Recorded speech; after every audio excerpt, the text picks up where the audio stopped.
Hey man, welcome back to Man Time. Today's episode, we are going to talk about all of the issues I've had with this Stihl 056, and I think this is going to pertain to the 045. So when I got this saw, I looked on YouTube, and these are some of the things that I couldn't find. So let's talk about them. Welcome to Man Time.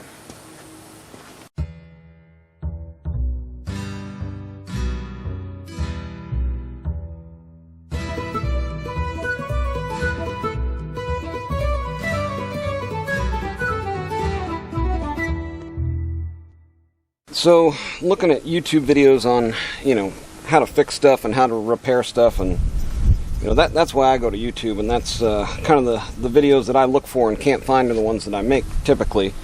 So there was a few issues on this saw, and some of them came up right away, and some of them didn't. So this is one that didn't come up until, I was actually trying to use the saw, and the pull cord would just kind of go ring, ring, and not engage. So part of that reason, well, there's two things that can be happening to cause that. One, you've got worn out splines in your ring here, and I don't know if you can see there, but it's just plastic, so there's little splines in there. Those are just completely wore off.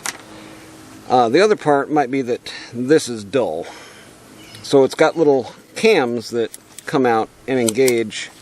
Like as soon as you get any tension on there, those things spring open. So this might not be lubricated, or these could be worn down to they're almost round. So I took this apart and put this on the grinder to make more of a point the way that it originally was, or how I think it should have been. And it worked fine for a while, and then it just... And I actually took a file, a triangle file, to this to try to make them, not messed up anymore. But the plastic was ultimately gone on it. But they do sell replacements to it. And this is going to be your plastic clutch hub for a 056, 045. Same basic saw. One gotcha here, it's got a lip on the bottom of it here. So when you're trying to pry up on it, it's super stuck in there. And you may not be able to get it up like that. You may have to come down the side of it, down in through here, and pry it out and then pry it up. So, and then it's got little alignment grooves in it there, and you just kind of get those realigned in there and get it pressed back in.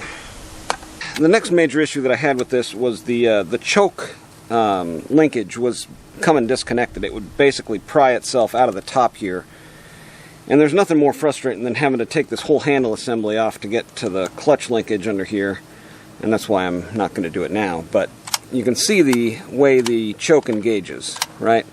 So this is on and this is off, and what was happening was right up under here I had to notch out a piece of the actual case, right, which is actually the gas tank, this side of the gas tank.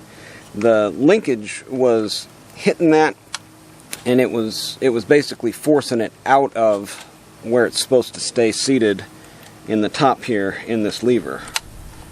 And just by taking a Dremel tool or burr bit right up in there, there's a small notch where it's allowed to go through there, but the notch wasn't big enough, and it was hitting and binding up, and then ultimately forcing it out of where it was supposed to be. So I think we got that all fixed up. Now this part is still available as an aftermarket. Now it doesn't fit quite right. So I got two of these saws for under $100 for both of them, which is pretty amazing in itself. And there is actually some spare parts available on eBay and stuff. See there, it just doesn't quite fit right. OEM would be best if you can find one OEM, because you're going to have sawdust and stuff getting down in there. So the coil, right? It's got this big honkin' SEM made in Sweden coil on it with a condenser. Mine doesn't work. The kill switch doesn't work, and I've tested it and ohmed it out. So the switch is doing what it's supposed to be doing. The wiring has all been replaced, but the only way I can kill it is to choke it. So, anyways, I looked online for a replacement coil for this. They are ridiculous expensive, way more than I paid for two saws.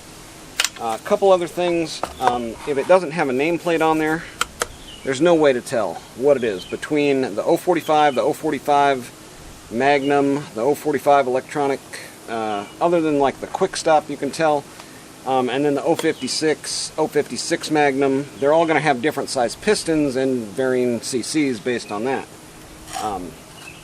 But there is some pistons and jugs and stuff out there, especially for this one, the 52 millimeter. Beyond that, the clutch springs are still available, so like some of the wear items are still available, and you know, you replace a couple of those small things and know about the names and kind of what you're getting into, or I guess lack of knowing what you're getting into there. It's a pretty decent saw, but the big problem is this clutch side case bearing. That thing is unobtainium, not available aftermarket or otherwise. And if that goes out, I don't know of a suitable replacement. I looked, trust me, I looked. There isn't anything commercially available that matches what that bearing's doing inside of there. So if that bearing's bad, the saw is bad, because it's going to leak. It's going to have a lower end air leak. It's going to be sucking in fresh air and not running right, and may blow itself up. So big, you know, what to watch out for there in the saw, and why, you know, if somebody wants $500 for it, you better make sure that bearing's good and it doesn't have a lower leak. I mean, this saw is not something you want to pay top dollar for sure. So I think that is all of the gotchas with this saw.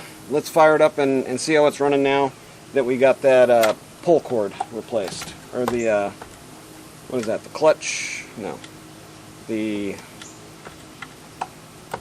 recoil. Recoil, got it.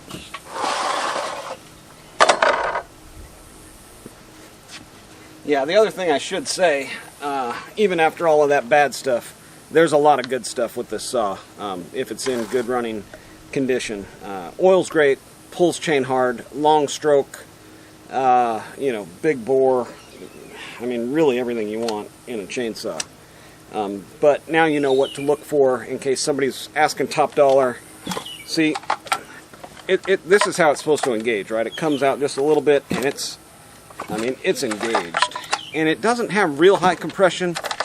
Squish on this one ended up being just below 30 thousandths. But even there, see, now it's getting a little bit stuck in there. Even there, it's still just a monster. Oh yeah, one more gotcha on this one. The fuel line, the impulse is down here, right? That goes to the bottom. That's nothing normal, or nothing crazy there. The fuel line actually runs right through the gas tank, through the boot, and into the front of the carb where it seals off. So this screw and this nut that holds the carb up against the gas tank, that's like really critical. That's got to have a solid seal against that boot. So if the boot's bad, you won't be able to get gas pumped into your carb, which means the saw won't run. So, all right, let's try to start it. Yeah, this Texas heat will get you. That is no joke. Okay, a couple other pro tips. The word choke on here, that means choke's on. Had to learn that one the hard way just a few minutes ago. So now I've got off and on right there. So we had it started, I had to choke it to turn it off.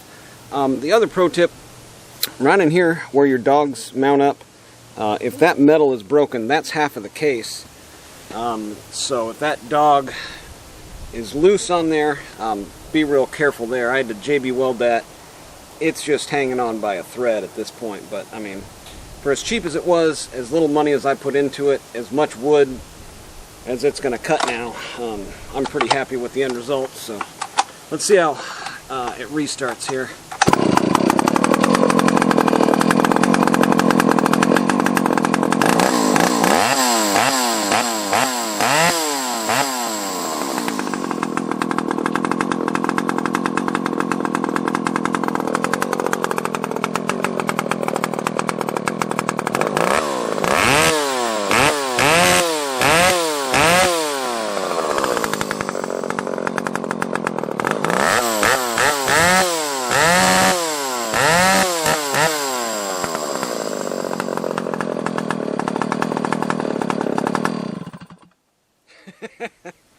Well, the conclusion is this saw brings every smiles per mile. It's a chore to pull over, even with a little bit lower compression. 30 thousandths there is what I got down to by removing the base gasket and sanding it against a flat surface, because I wasn't going to tool up to take it down. It's still a pretty tough deal.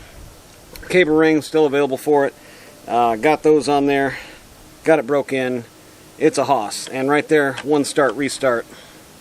Can't beat that. Alright, that's going to do it for today on Man Time, guys. Get out there. Stay cool. Have you some man time, too.